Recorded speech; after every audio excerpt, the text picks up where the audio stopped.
Since the early hours of the morning, these siblings have been tirelessly clearing away the charred remains of their family home, which caught on fire earlier today.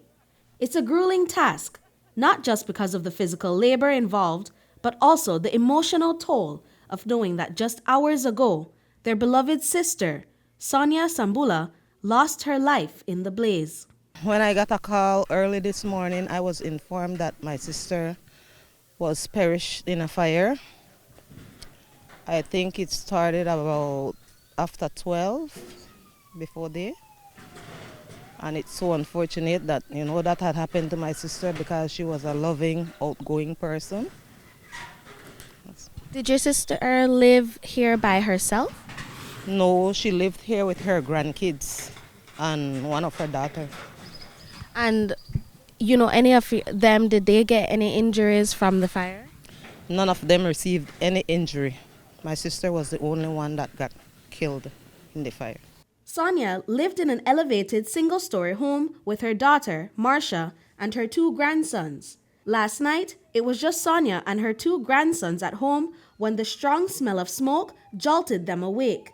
One of her grandsons shared the heart-wrenching story of how he battled between fear and frustration, desperately trying to save himself and his grandmother. So when I'm in sleep, I'm in the rest up, and then I start the flames start erupt like around 11:30.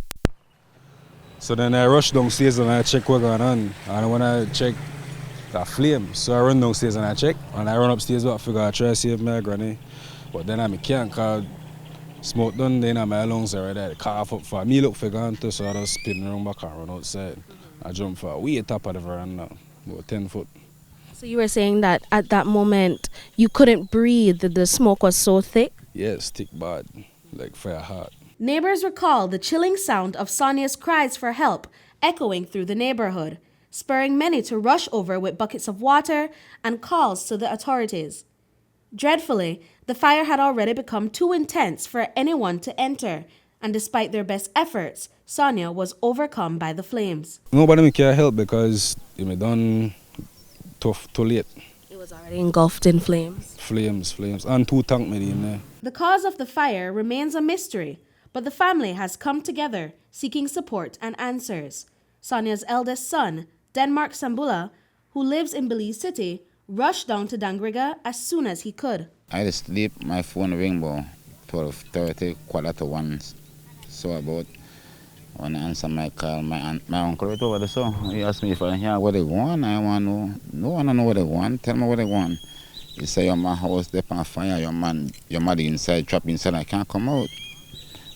So I like, what? I jump up on my wife right there, so she hear the conversation, I had it on speaker and thing, and she jump up and bawl. Sambula explains that a wave of helplessness immediately overtook him upon hearing the news. Man, I wish I could have fly from Belize to the Dangriga at the moment, mommy. I wish one miracle could have happened, but man, the Father God knows best, I can't question his doings and thing, Sonia is fondly remembered as a joyful woman with a deep religious faith.